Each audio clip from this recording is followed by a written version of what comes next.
So the question always is, where do you find your inner drive?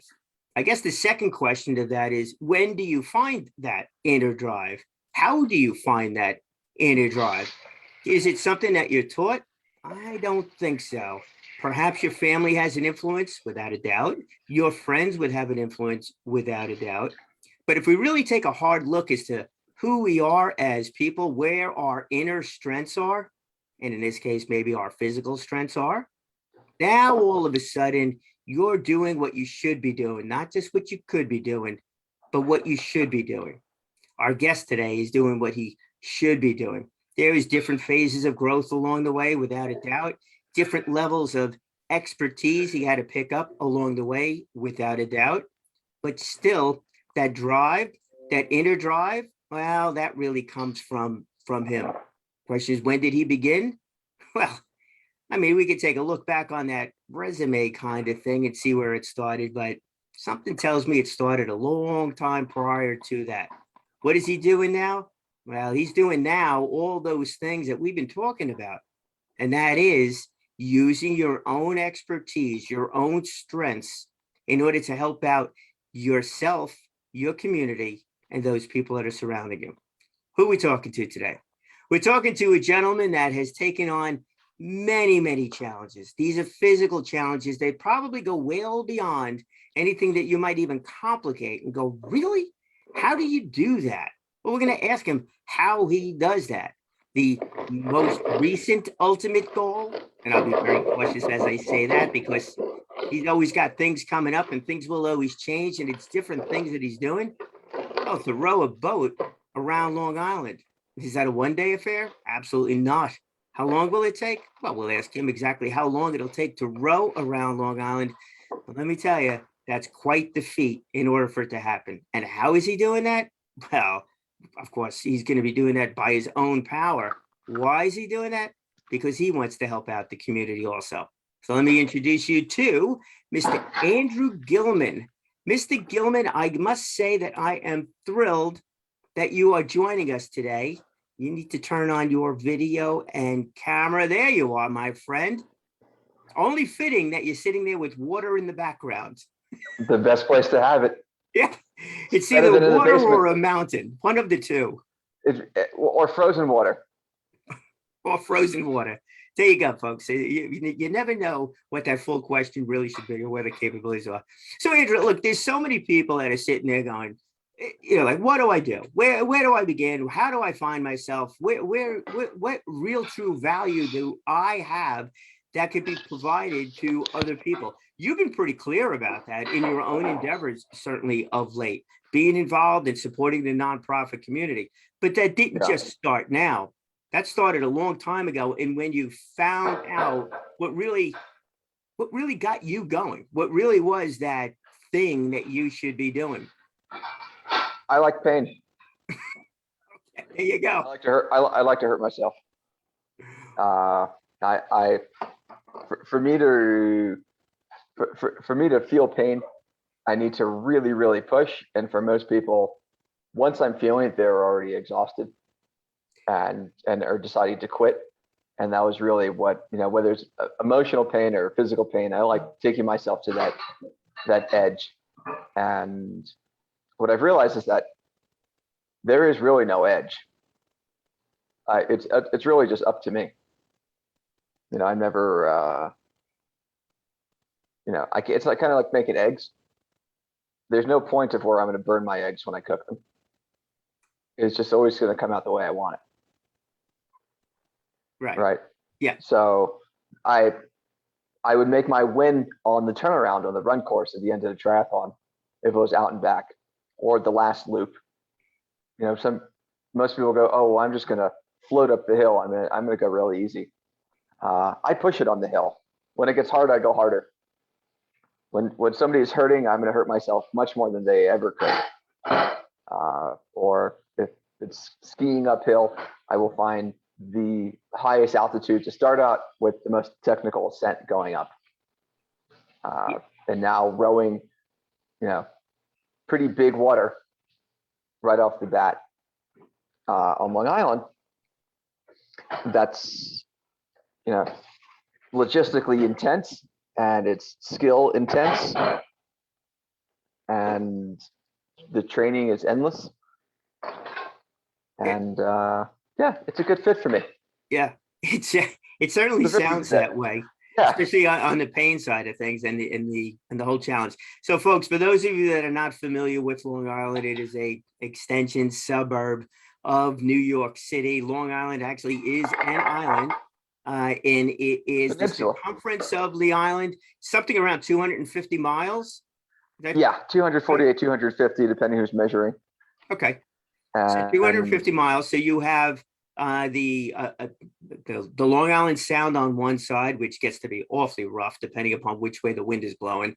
Of course, going across Orient Point, Montauk, and I've been in a boat a few times, so we've seen some interesting weather along the way there. But going across Orient Point, Montauk, you've got a wide variety of currents coming through, even on the nicest of days. So forget the wind aspect of it. And then you're coming around the other side, you have to do time in the ocean.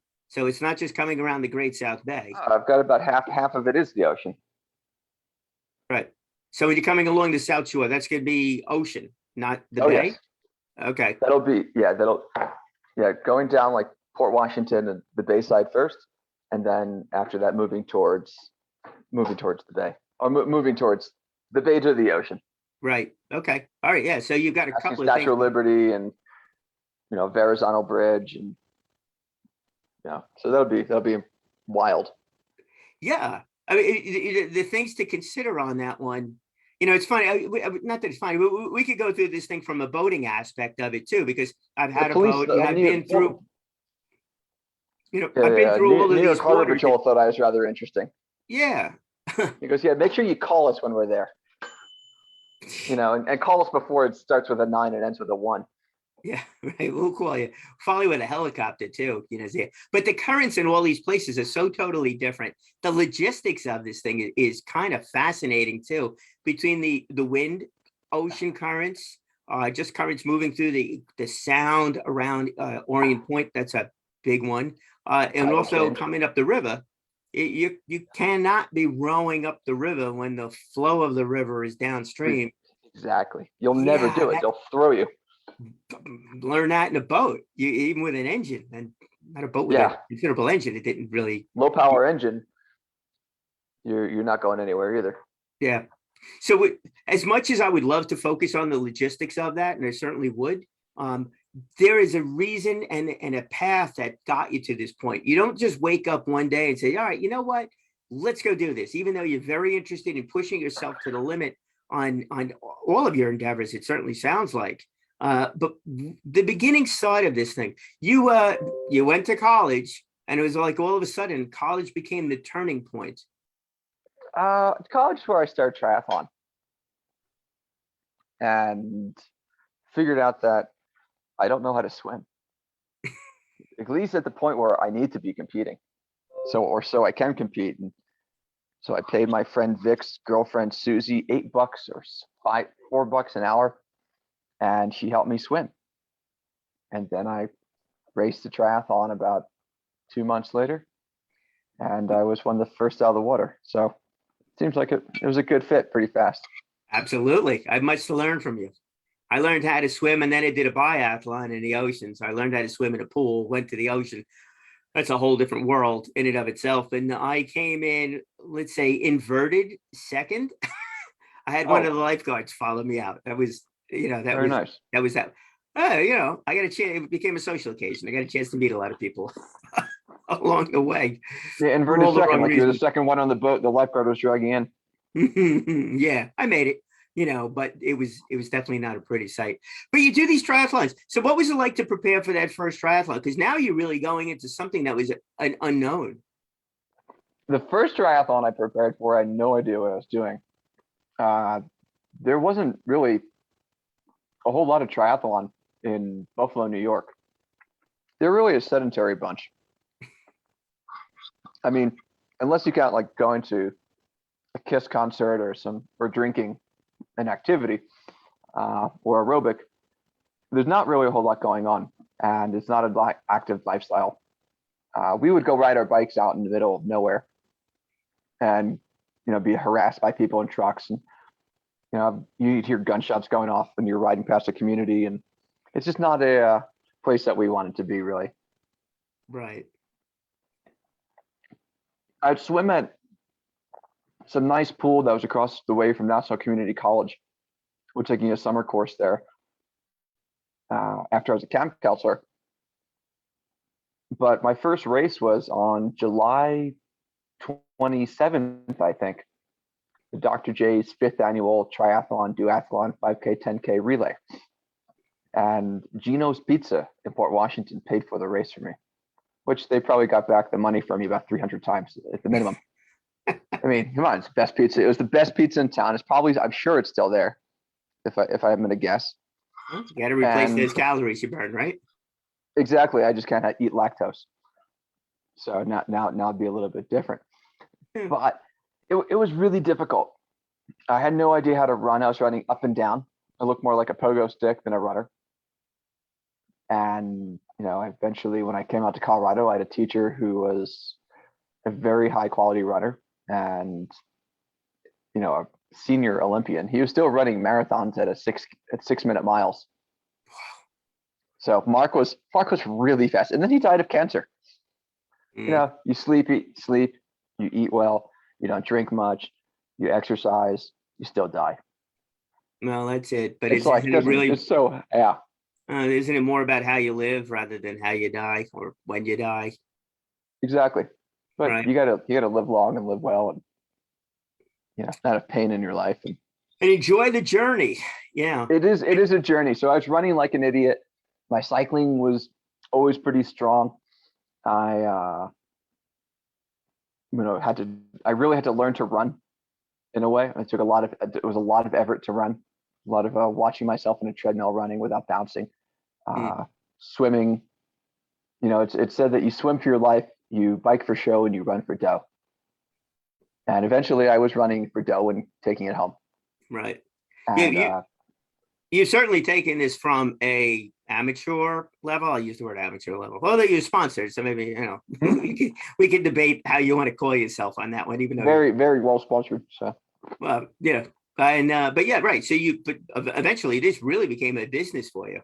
This became it's not so much as a business. You became a professional athlete, going from this is what I want to do, the idea of pain, in other words, pushing yourself beyond what you perhaps thought you were capable of, or to go on to a professional level. But it's not just triathlons, right? You've been focusing on the biking, climbing, swimming, biking, running. When I was racing triathlons, all I did. I everything else was second. Everything. So there was only swim, bike, run. Right. If you weren't somebody I swam, bike, and run with, I probably weren't friendly with you, because that's all I did. And that I sacrificed everything. I worked as little as possible outside of triathlon. I made a small living. I had just enough to get by. And there were a lot of guys who were just born right. They were born better than me. They were just naturally faster, more talented. And, I had to find my niche of what I was really good at. But and that idea so the pain, there's still guys who can ride you on a flat course or flatter course or hilly course. But I was able to typically win it on the run and get my, win my podium on the run. And that's what made the difference. I can racing on Long Island was a joke. The competition is about zero outside of the swimmers. And after that, there was nothing. I think I did 2 races in triathlon, two races in 2 triathlons in New York and Long Island. Yeah, there are events over here, but I don't know what kind of quality people out there. Let me rephrase that one. What kind of a competitive level there is with that, and I don't know. I'm not in that world at all. I've run the New York Marathon a couple of times, but I'm mid-pack, if not a little bit further back. I enjoy doing it. I did it for me, not for anything else. So that was it's different. It's a different crowd, And I know the New York Marathon Oh, yeah. is a different crowd, but the triathlon, if you're running competitively, that is unbelievable. 'Cause there's one gentleman that I spoke to about it that did a triathlon, first time doing it. And he said the amount of training that went into that for him was just absolutely immense, because he was, his consideration is he had to finish on time before you get to the time limit. You're on the other side of the spectrum. It's not a matter of finishing on time. It's finishing before everybody else's time. So Yeah, it was finishing in front. It wasn't just before their time. It was within the top people finishing. Coming off the bike in 2 hours for 56 miles. that's an amazing number. You're talking 28 Better. miles. Averaging about 27.2 Yeah. the entire time. And these then are not, running. they're not necessarily flat rides either, right? No, not at all. Not at all. Or coming off the bike at almost 30 miles an hour for the Olympic distance, or a little over 30 miles an hour. I'm moving faster than you would on any city street on an average speed. Most people average speed is about 20 or 16 if you're driving through the city. Yeah. And New York City, your average speed is less than walking. Yeah, New York City is its own little world in there. So how did you transitioned after that with the triathlons? You picked up a few different sports.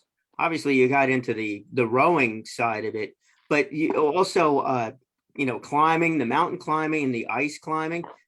Why the I was into transition? Or mountaineering. what happened with the transition? I no longer wanted to wake up for races. I'd get to a race course, I'd be there, happy to see, be at the course. And I just wasn't wanting it anymore. And my contracts were expiring. And that's what most of us just say, oh, screw it, we're done. Okay. So from there, I was always into mountaineering. I climbed Mount Whitney, was it not Whitney? Tallest mountain in New York. Tallest mountain in New York. Yeah, tallest mountain in New York in the winter. Stayed at ADK Lodge at a lean-to. Well, either way, my buddy Rich and I, who's now instructor at App State in Boone, North Carolina, we climbed that in the winter. And the day we climbed it, 3 Canadians got lost in the route finding on the way down. Oh yeah, route finding on the way down for us, I felt was really easy. Somebody had to put a stake in with a surveyor's pink tape on it. It was easy to sight based on that and take a heading and know which way we had to come back to. And we know that we left tree line and we went back to tree line. But I think these guys were maybe drinking or just not paying attention at all. Yeah. But these 3 Canadians died the same day we were up there, and we didn't have, we entered the logbook, but we never had contact from the Park Service or anything. The mountains in New York are not really that big, but the safety factor is still there. The Adirondacks, you never know. The Adirondacks are one of the most dangerous mountains in the world for its accessibility and its incredibly low temperature.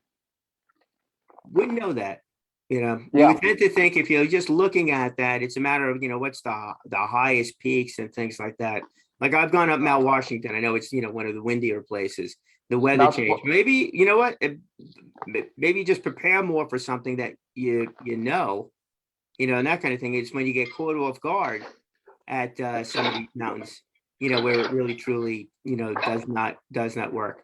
Because there's also a plaque at the top of that one of climbers that have gotten lost, and it's mostly in the winter. And my guess is, these are accomplished people that just saw it as a small mountain. It's only a 6,000 foot high, mountain, but when the weather's not good, the weather's not good. You really Mount Marcy, that's what it was. Yeah, to have, to think the mountain's not very big or not very dangerous because it's not very big is pretty much the great equalizer. The idea is like, well, I'm just going for a hike a few blocks from the house. And in Boulder, a few blocks from the house can go from 5,500 feet of elevation to 7,000 plus feet of elevation very quickly. And what that allows somebody to do is really just put their guard down. Right. And it's like missing the short pass. It's easy. I'll get it. Oh, I forgot to actually pay attention, or I forgot the details, forgot to check the weather, forgot to do whatever. It's not a good thing. So you've got, with the climbing also, you enjoy ice climbing, Ice which is a climbing, yeah. fascinating sport. That one you really got to pay attention to because You'll you get hit in don't the face with ice. A lot of people bleed while climbing ice on their face from the because you ice get hit, chips. yeah, from the ice popping you in the face every so often. Hmm. So everybody climbs with sunglasses on, or you have a shield, and if you don't, you're going to hit yourself in the face with the ice. But what's nice though is sometimes you get a little ice chip in your mouth and kind of like a mixed drink every so often.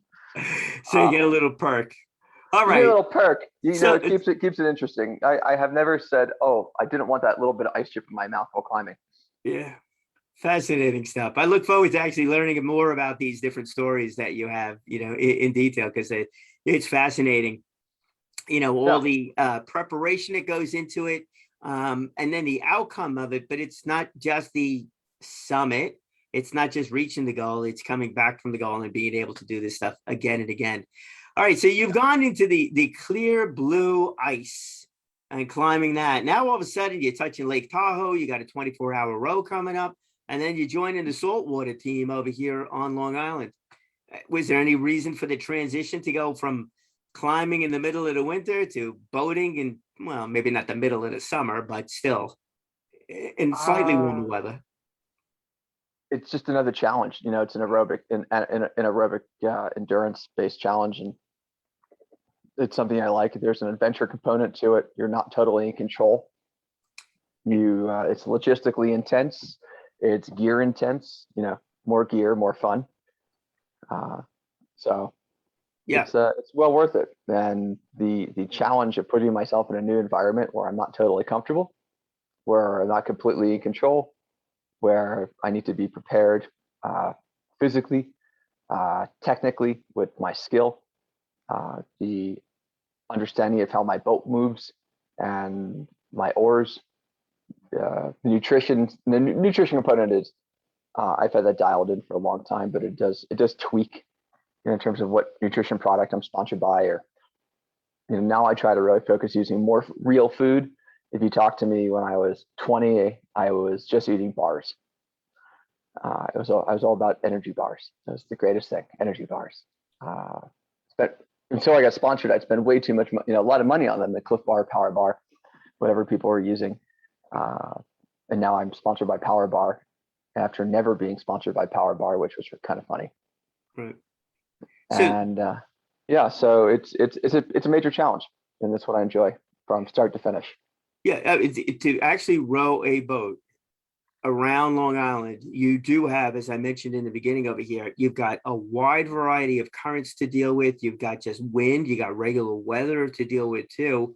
And the fact that there are certain places that you could pull in, for safe shelter, and there are other places not. So a 250 or so uh, mile row, how many miles do you think on average you should be able to cover in the course of a day?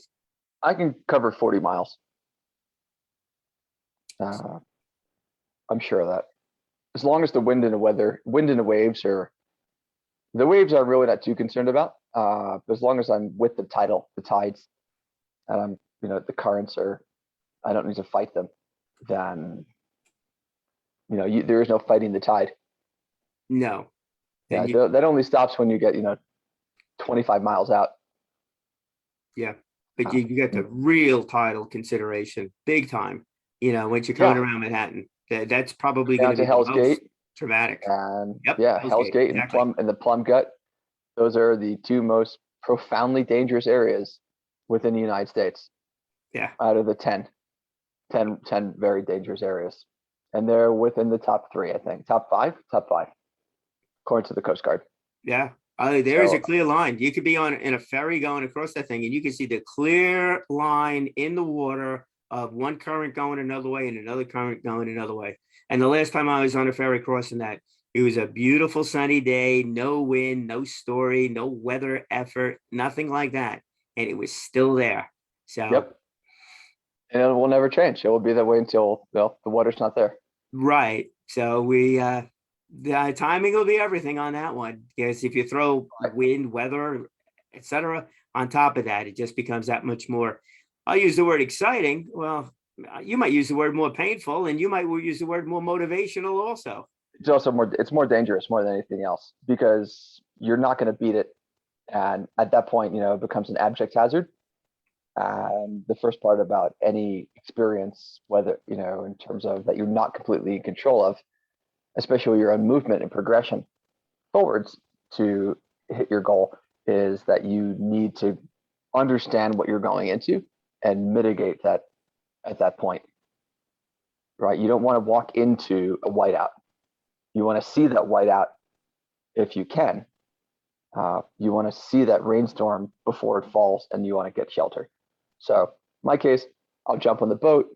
We'll go to a dock, or I'll go to the shore. And before that, before we're there, based on my, how my body feels, how far am I from this area? Do we just need to stop for a few hours? It's not a matter of fighting it. It's a matter of fighting my desire to keep going through it potentially. Mountaineering, we would call it summit fever, where you just have to get to the summit, but the avalanche conditions are obviously going to kill you, or the temperatures and the wind are going to definitely kill you. Or you don't have the right gear and you just need to be there with your team. And if not, that's going to kill you. So it's the lack of decision-making skills correct decisions.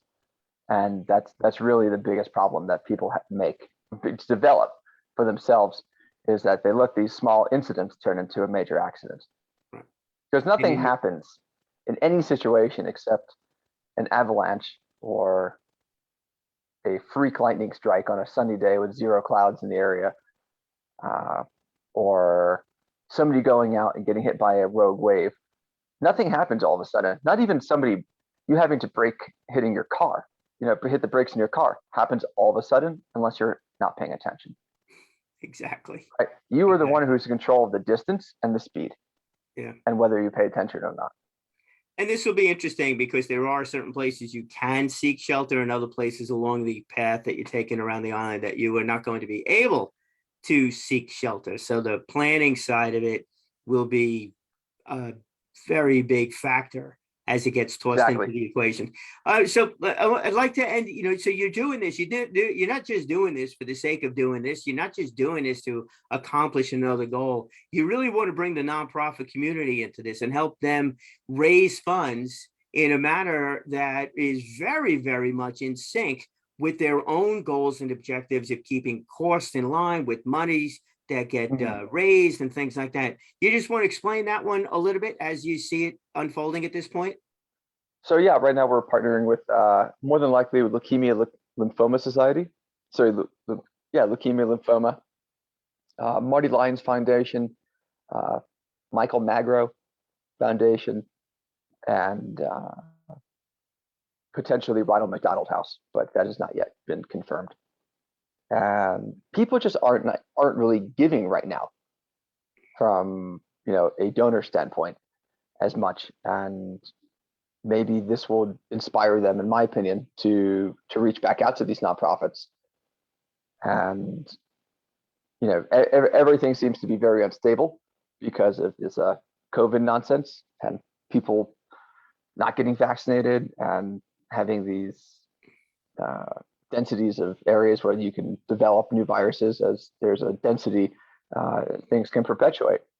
And it's really our fault now that this happened by every means, because people decided that they knew, and their opinion counted on a level which it didn't count, and they have no say. And if it was up to me, this is not a part of the United States that has a freedom to it. You don't have the choice here. You don't have the freedom of choice to get to decide whether you want something like this or not. And if you don't get it, in my opinion, you should be put behind bars. Okay. And yeah. And now you become a global risk, not just yourself, but to the entire country and the entire world. And so it might be extreme, but it is extreme. But if that's the fear that somebody needs, I mean, it's like why we return library books that are for free. We do it because that's what we do. Right. And other people want to be able to take that book out. but and that affects globally. It comes back to affecting nonprofits Very that much so. The nonprofit community had quite the are challenge last being, year about getting together. picked. They canceled all their events. People were being tapped 3 times for giving, if not more, and financially things are just unstable. And at Yeah. the same time, certain markets are thriving, like the outdoor industry, the nautical industry, marine supplies. If there was an outdoor convention or a boating show, they would say these are just demos. We can't sell anything. Everything's sold. Mhm. And it's just show and tell. There's no purchasing Right. because people are finding ways to not be near each other. And so for me, maybe I can hit both of these industries and both of these sides of adventure, and people will realize that if they can go out and they can buy a new surfboard, they can probably give $20 to your local nonprofit. So they can put food on the table for somebody for a week. Well, doing this as a fundraiser for the nonprofits certainly addresses the issue, because last year we couldn't get together. All the nonprofits were in that not having any face-to-face events, gala events, fundraisers, walks, all the rest of that stuff. This absolutely addresses that, because it is you out there alone in the boat, Yeah. supported and with other people. So that should be good. And I think from the businesses that want to get involved in this, whether it be through donations or assistance, product support, or just safety support, I think there's a number of opportunities that are there. But you raise a good point about the challenges of raising money for the nonprofits. So giving them this opportunity to do it, and it's different. It's something that's totally different. So kudos to you for coming up with a unique idea. Thrilled that you're coming back home again to Long Yeah, Island. I never felt like I belonged on Long Island. The closest to Long Island maybe I belonged was the Gunks. New Paltz. If I was really smart, I should have went to SUNY New Paltz for college. Just had the right programs for me. But Long Island isn't a place that was anything other than where I grew up. It was not it's just very difficult to have ever felt that I belonged there, or it was, it offered me nothing other than going to a good school, and it's safe, and just, it's not really an active community in the sense where I'm going to go outside and I can go left or go right, and it's endless and different adventure in each direction. Even like South Dartmouth, Massachusetts, to me is easier to be in. The aspect of being active, being it was the 90s, and being gay in the 90s is just not something you told the kids you went to high school with. Being someone who's an athlete who is endurance based and doesn't play a sport that you have other kids playing with. Even rowing, the way I row is not in a team. I'm the only one on the boat, and that isn't even looked well on now. And it's also more expensive, essentially, to outfit a team of singles than a team of than an 8-person boat. Finally, in Port Washington, in the last 10 years, I was told they have now a Port Washington rowing club. I feel left out. I definitely would have liked to be on that. I was, my mother could have only schlepped me to so many places, but I could have rode my bike to the rowing club in Port Washington. Maybe they'll make you an honorary member now. I'd love to be an honorary member. They're all about 8-man boats, and I'm all about single. My boats are 12 grand. They could take that 12 grand and drop 26 to 30 and get 8 kids in a boat. So I'm literally 10 times more expensive to outfit than one. Well, that's tough for a school to spend that money. Oh, it's not even a school; it's private. Oh, well, then there you go. Maybe there is something there. So who knows? Well, when you come down here, you'll meet with them. Who knows? Maybe they will make you. I'll probably do a talk with them. Yeah, and you get 7 of your support folks to join you in their 8-man boat and go with that. It'll be an interesting photo opportunity. 7 support people. I got my 2 logistics people, got my web person. I don't think she won't be joining me. My boyfriend won't be joining me. I'm just there alone. Oh, And come then on. We'll be there I'll be for you. staying with, my photographer, I think. All That'll right. be the easiest. Well, And he my can't aunt be won't in be the boat around. because he's got to take the photo. So forget him. Exactly. And I So don't know he's if he'd out. fit. I'll go with you. I'll All right. interview you while we're there. That'll be easy, but in between breaths. That's fun. Yeah. In between navigational beacons. Oh, but we'll see how far we get with that one. But it'll be fun to do. We'll do an interview on the water interview. I've never done that Water before. in the water. In the water. Yeah. Hey, if you've got the yeah, that we'd have to get a double. We'd have to get a 2X. You Those work are on also that. really seldom. Oh yeah, because my boat shipping now is probably the most difficult part to deal with. We're having a major problem with transporting it, to the point where I called a competing company, and the guy's like, "Hey, I got a boat for you for $6,000. It was used twice by a guy in his 60s, so it's never been used." And he goes, "I can get it to you. It's 3 hours from Lake Tahoe." And he's like, "Well, I might be landing and taking a drive to go pick this thing up if we have that type of problem and the thing hasn't sold yet." But the guy's a dealer, so he'll probably sell it before I get there. And it's unfortunate that this one schmuck can make such an impact on the entire, jeopardize the entire mission of both events and my training. And he's already impacted 30 days of my training in Colorado, here in Boulder. Something tells me you're going to figure out a way to work through that one too. You seem to have Yeah, worked my through it. lawyer is You got really everything good, so else. I'm sure that I'm sure he's going to be very motivating if it Yeah. needs to be. All right. Hey, Andrew, I really appreciate you taking out the time during your day. Thank you. Yeah, To I do join need to us get over into a here. training session. Yep.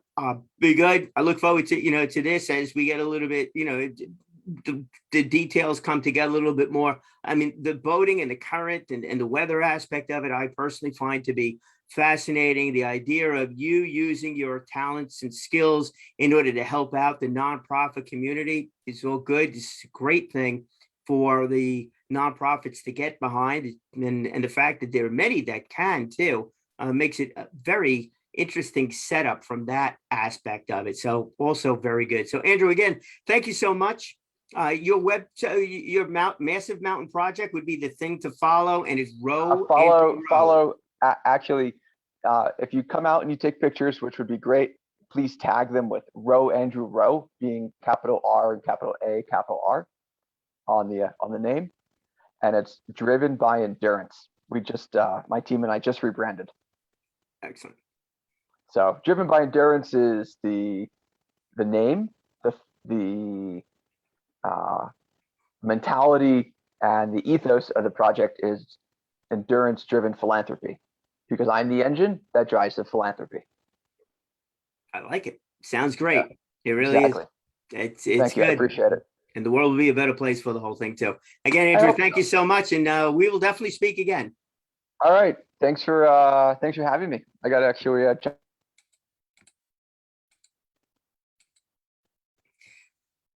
So Andrew Gillman, he's out there and he's doing his thing in order to help out the nonprofit community, doing it in a rather unique way. And this is something that we talk about quite frequently. Is like, what is it that you can do in order for you to help out the nonprofit community, for you to help out your local community, for you to help out those that are suffering from different situations and help them out. And this way they could reach their potential. Does it have to be extreme as what Andrew's doing? No, definitely does not. It could be something much smaller.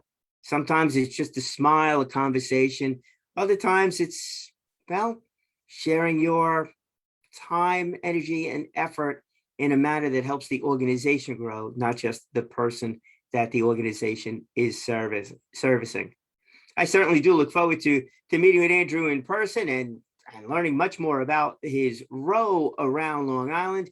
If you want to follow him, you're going to do the hashtag thing, and that's Row Andrew Row. Remember, friends, however you do it, speak well, speak often, and live inspired.